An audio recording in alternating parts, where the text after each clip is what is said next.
Up, Abby, said Quinn, rolling her eyes. But I was awake. I paid attention to everything. The way Quinn paused between cartwheels to throw her ponytail into a bun, twisting her hair before wrapping it tight. How Marin drank from her water bottle, examining the metallic rim to make sure that her lips landed in the exact same spot as the light pink gloss marks left from an earlier sip. How when Riley and Jada cartwheeled right into each other, they collapsed into a happy heap instead of getting upset. Paying attention to other people was what I did best, most of the time. Miss McIntyre appeared at my side. She was the kind of teacher who could sense what was happening, even if she didn't know the details. "Abby," she said, bending down to whisper in my ear. "You okay?" I nodded, squeezing every muscle in my face to hold back tears. Miss McIntyre smelled like roses and sunshine. Her eyes glowed with kindness. She placed her palm on my back and rubbed tiny circles. I wanted to lean in and to pull away at the same time, to start over and never, ever try again. The recess bell rang. Miss McIntyre hung back with me while everyone else walked ahead. I thought I could keep the tears inside. I really did. But then Quinn raised her cupped hand to Marin's ear to whisper something.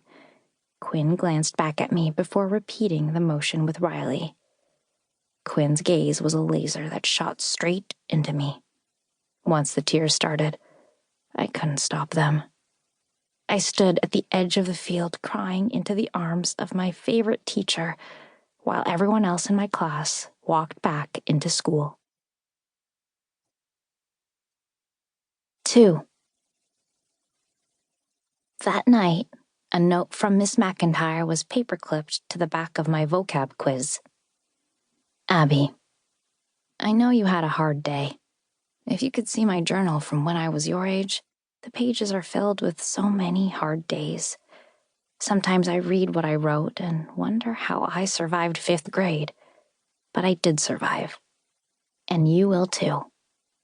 I'm always here if you want to talk some more. Sincerely, Miss McIntyre." I could not imagine Miss McIntyre ever feeling the hot sting of embarrassment that I felt at recess that day, but I could imagine her writing in a journal. Miss McIntyre swooned when talking about a book that she couldn't wait for our class to read. She did a funny celebration dance on library day, and sometimes, when I wrote something she liked in my weekly reflection, she drew a tiny pencil heart in the margins, both sides equal and round, with a perfectly crisp point at the bottom. I reread the note. If you could see my journal. I tried to picture Miss McIntyre's journal. Maybe it had a bouquet of flowers on the cover. Maybe she wrote in pink ink, or alternating colors. Did they even have colored ink back then? The more I tried to imagine what Miss McIntyre's journal might have looked like, the more I thought about the notebook that Grandma had given me a few weeks before for my 11th birthday. She'd slid it across the kitchen table in her apartment at the retirement village in Florida.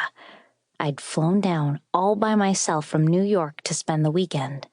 "For you," Grandma had said, keeping both hands on the gift. She had an intense stare, a steadiness in her eyes.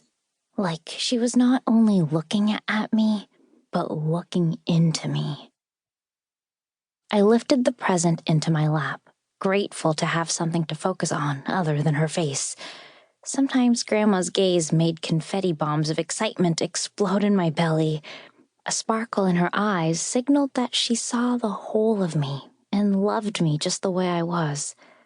Other times that same look made me want to curl in a ball and roll away down a giant hill because Grandma seemed to be searching for something to pull out from deep inside of me. This was one of those other times. I didn't know what Grandma was searching for, but I guessed that it had something to do with the present. I unwrapped the silver paper to find a fuzzy green notebook with an A